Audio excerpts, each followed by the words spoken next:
Hey, what's up, guys? It's your local market expert. We're going to discuss Gwinnett County and the lower part of Gwinnett County, some of the cities like Snellville, Loganville, Grayson, and Lawrenceville. See what's changed in the real estate market.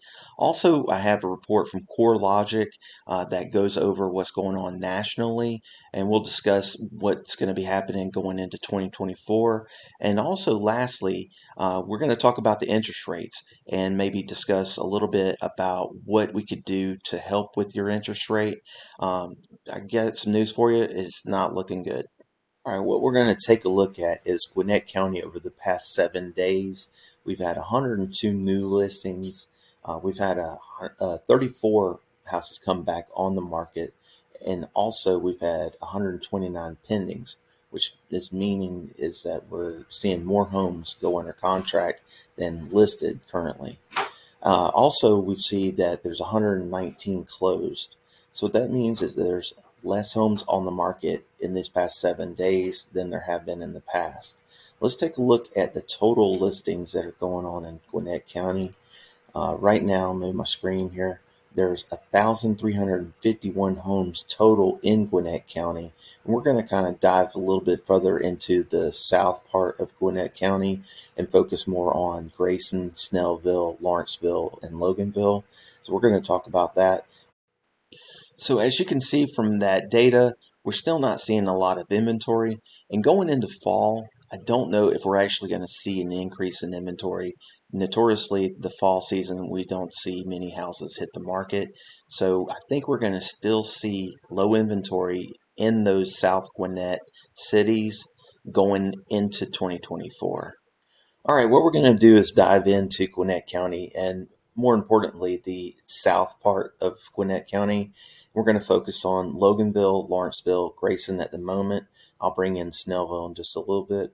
And what we're looking at right here is actually the 5-year trend of the home sales prices. And as you can tell, they've gone up considerably over the past year and a half. And at the end here, you're seeing where the decline is, and that is due to the interest rates going up. And we'll kind of dive into that in just a minute. But I do want to show that there is a slight decline going into June and July of this year, and that's because of the interest rates going up. Let's also take a look at the new listings. I'm going to move this to the 1 year. So we're seeing a slight decline in Gwinnett in general, where the listings have gone down, and that's due to homeowners realizing that their interest rate that they're in right now is better than what they could purchase in a new home. So they're not selling due to where they're at on their interest rate. And you can see that graph right here. It's more of a county decline than it is the city decline, because if you look in Lawrenceville, Loganville, and Grayson, the decline is not as high. So as a whole in Gwinnett, the listings are going down. However, in those cities, that you are not seeing a huge decline in the listings. Let me move this to pending sales. You can actually see Gwinnett again. We're seeing a very large decline in pending sales due to the low inventory. However, back to what I was saying is that Lawrenceville, Loganville, and Grayson are still holding steady. And then again, with the closed sales, same thing. Gwinnett as a whole, still declining. However, those three cities are still holding strong, and the graph is staying pretty stable. Let me bring in Snellville real quick so you can see what that looks like compared to the other three cities that we were talking about. All right, so Snellville, same thing. So we're seeing that in the South Gwinnett area that it's pretty stable even with the interest rates going up. So that means that buyer demand is staying strong in this area, and we're still seeing people list their houses. I'm going to go back to pending sales. As you can see, it's very stable. The line's not moving. Again, right here, Snellville staying in line with the other cities. And this is the new listings. There's, like I said, there is a slight decline, but nothing serious compared to Gwinnett County as a whole. Gwinnett County as a whole, they're showing 20% reduced listings in July, whereas Snellville is at 19. Lawrenceville, they're saying it's 26, but from this graph you can see it hasn't been too much of a slight, decline. And then in Grayson, only -7%. So Grayson is really staying strong. That means that there are a lot of people still looking to buy in the Grayson market, and there are people that are selling their houses in that market. We're going to go back to days on market just so you can see where we're at with that.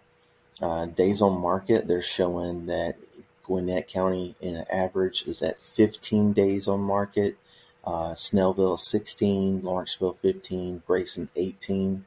And the reason that we're seeing that in Grayson is due to their sales price going up. Let me see if I can move this a little bit.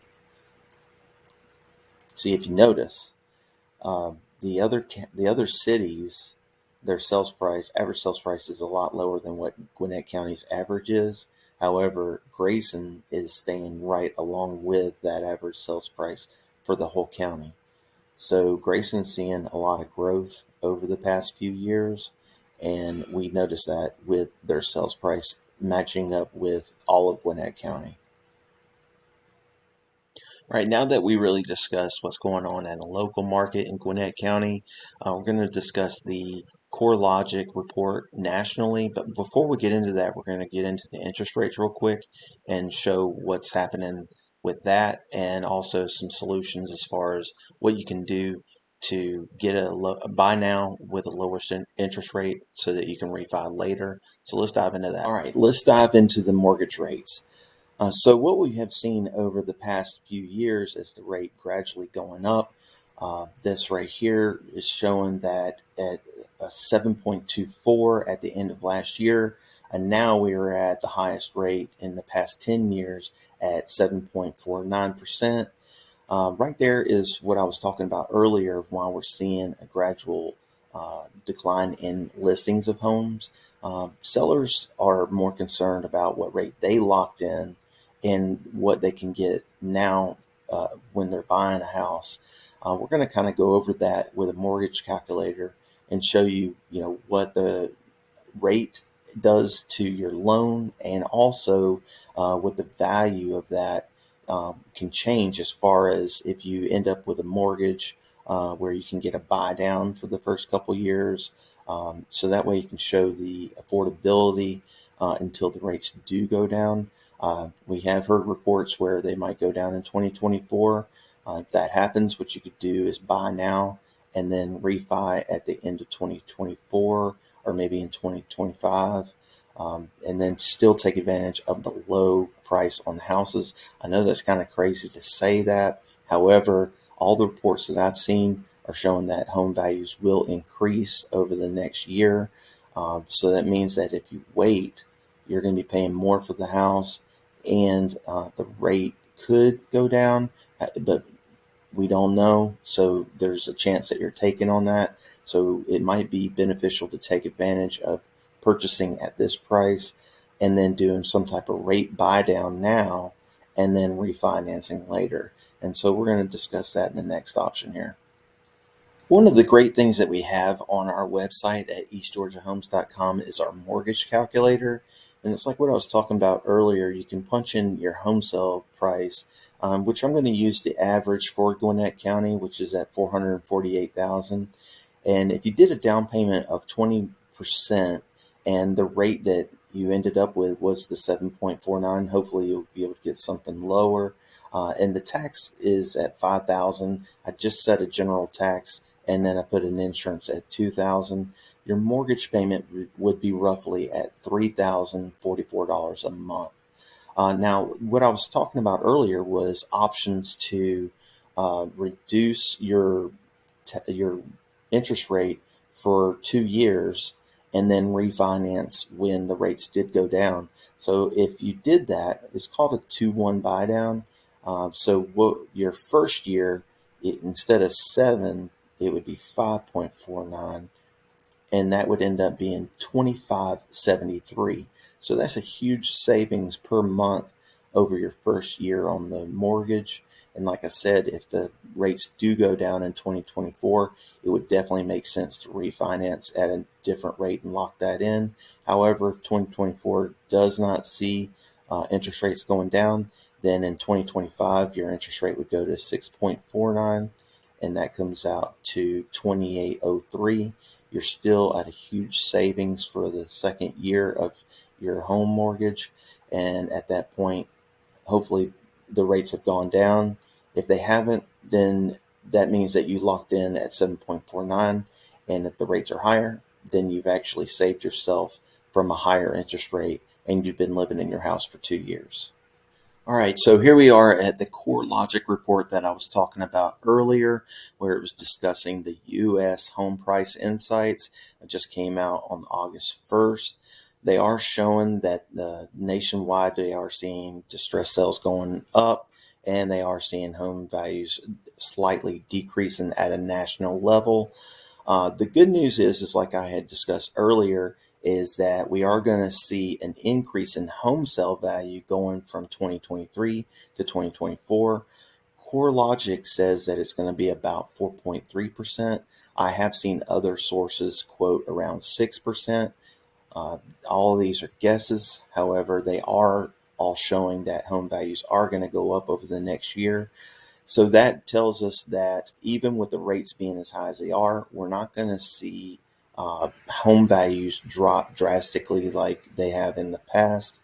So we will see slight drops. However, people are going to get used to the new rate, and they will decide to move because they will need to either move out of necessity or out of convenience.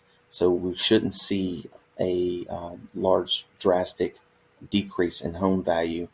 There are some cities that are getting hit harder than others, as this report shows. A lot of the western states are being hit a lot harder with this. You're seeing a lot of home values decrease in California, Nevada, Arizona, Washington. A lot of the southern states are still holding strong, some more than others. They are pinpointing some of the major cities that will see home values rise or fall. They're saying that LA will see a 2.4 reduction in home value, Las Vegas 5.5, Phoenix 5.5 reduction. However, if you look in Houston, there is a rise in home value, and also in Miami, which is showing huge growth right now at 8.9. Some of the markets that you have to watch are some of the Florida cities. I think that this is coming off of what happened at the end of last year with the hurricane. Cape Coral's actually shown as being one of the highest risks of home decline. They were hit hard with a hurricane last year, and I think what we're seeing is that insurance prices are coming back out for those folks, and some of them are going to be priced out of their homes. So we'll probably see that market decline a little bit. So this report, I'm going to put it in the comments on my videos so that you can review it a little bit further. But as you can see, as a whole, we're not going to see a major decline in home values. The percentages were very low, if at all. So that is some great news with the home values projected to go up into 2024. CoreLogic brings some amazing national real estate data that you can take and really see what's happening on a national level.